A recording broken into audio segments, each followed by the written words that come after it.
Greetings, folks. Frederick L. Milliken here. On this Sunday, July 31st, 2016, I delivered a homily from my church, All Souls Church, a church of the Universal Catholic Church of the United States of America. The homily was based on the Gospel of John 4:19 through 26, the Samaritan woman at the well. We read in the Gospel,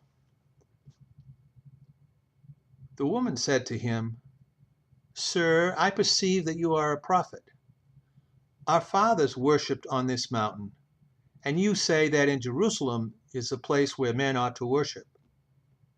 Jesus said to her, 'Woman, believe me, the hour is coming when neither on this mountain nor in Jerusalem will you worship the Father.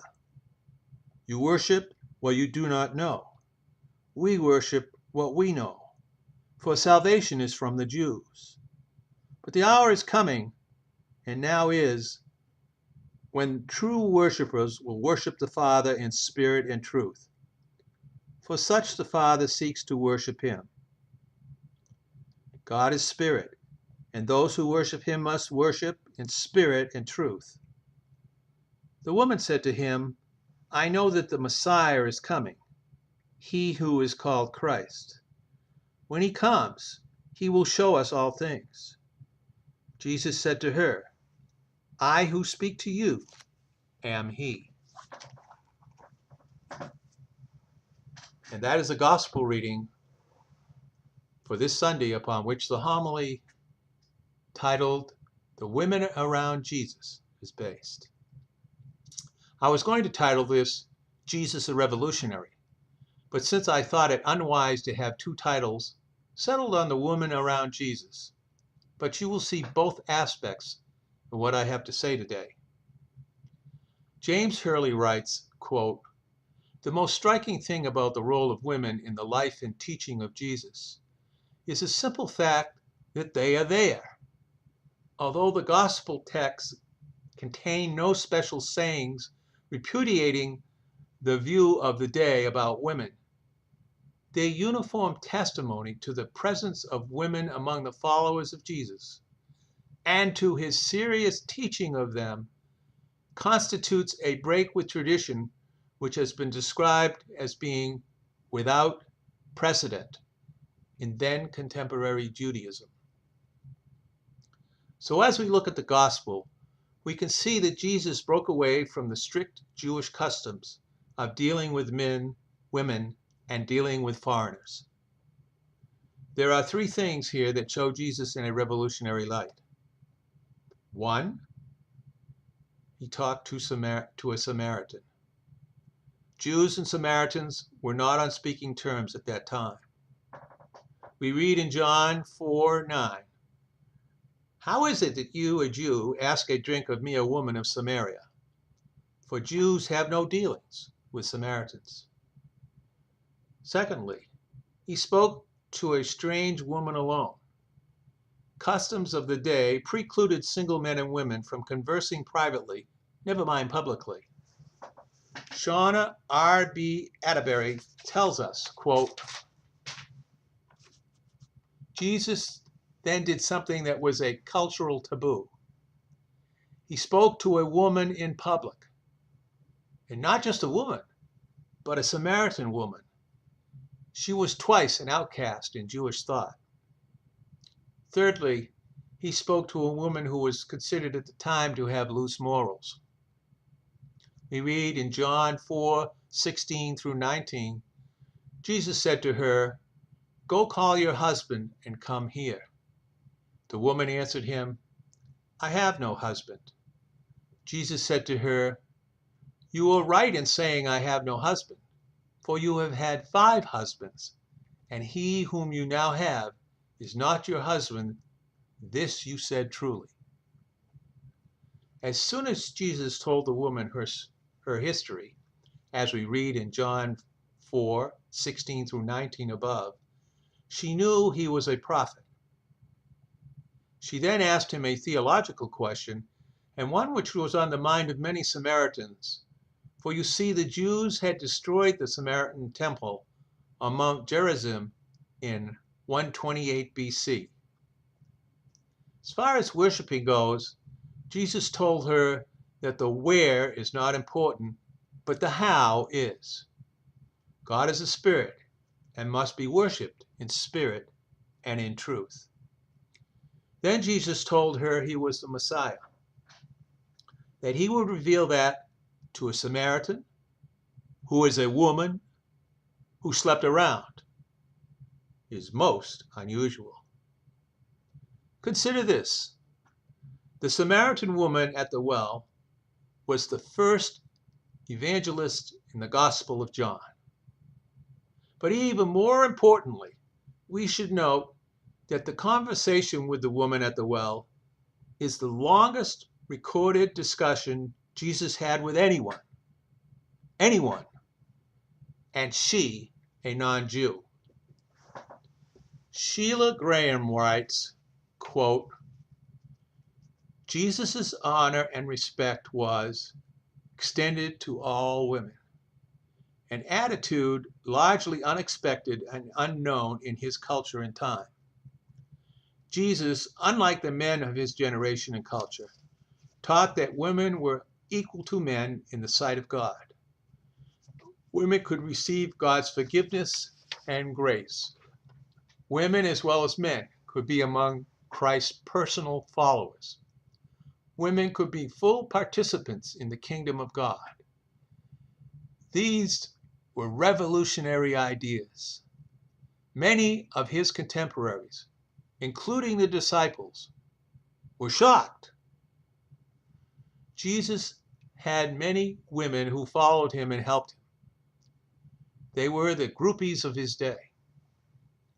Among them were Joanna, Susanna, Mary Magdalene, Mary the mother of James and Joseph. Then there was Jesus' close personal relationship with Mary and Martha, of which we will only make mention here. Suffice it to say that Jesus had a friendship, a relationship with Mary and Martha, which most Jewish men of his day would not think of doing. Graham tells us more on this subject. Quote, some of these women, possibly widows, had control of their own finances. It was out of their generosity that Jesus and his disciples were at least partially supported. Although Christ worked with the cultural traditions of the first century, he ignored the limitations that had been placed on women by their culture. Women were free to follow him and to take part in his ministry to the world. Belleville further observes, quote, they are the only supporters mentioned. Also, they did not merely write a check to cover the expenses, but accompanied Jesus and the 12 as they traveled from place to place.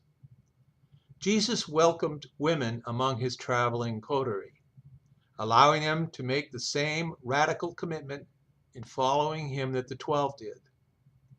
That married women should be traveling with Jesus' group is striking indeed.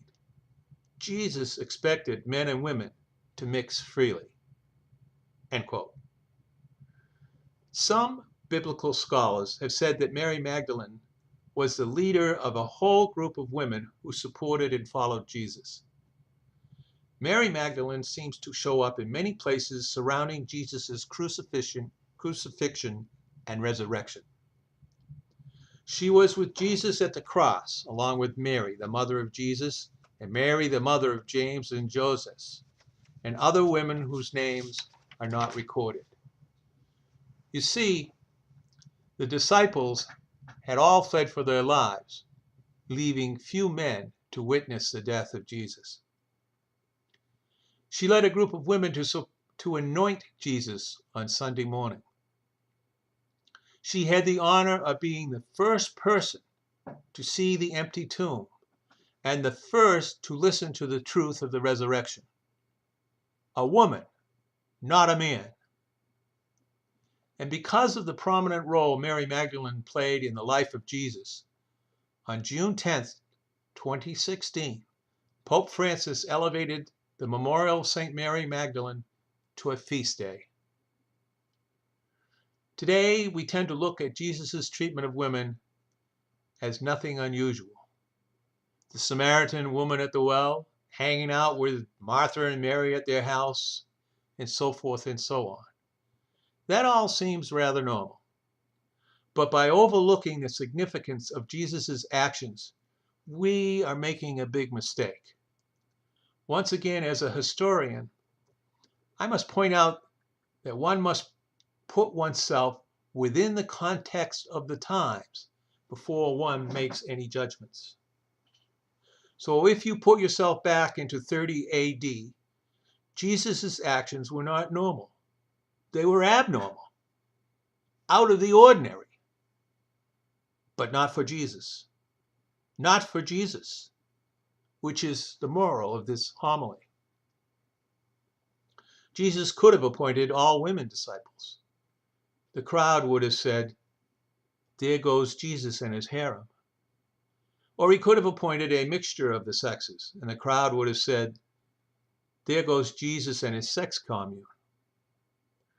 But if he did either of these two, his ministry would not have lasted even 1 year. They would have killed him that much sooner, and just maybe that would not fit into the Father's plan. Jesus did as much as he could for gender equality. He pushed the bar as far as he thought he could get away with, and still be credible with the people of his time.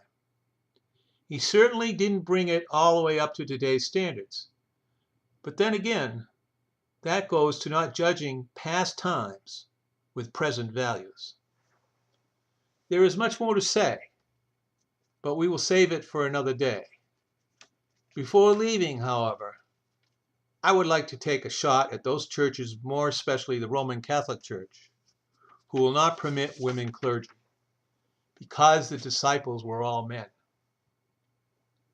These churches need to take a look at the spirit of the day and what Jesus was trying to do to change thinking, rather than following the true letter of the law, much of which was a holdover from strict Jewish law that Jesus was pulling away from as he formed a new covenant. That new covenant that Jesus formed included a prominent role for women. And so, here endeth the homily. But one last thought before we depart, and that is, in all the times you have sat in your church, how often has your pastor informed you that there were many followers of Jesus who toured with him and helped him and supplied him and did everything they could for him, and that they were women? With that thought, we bid you adieu with God's blessing.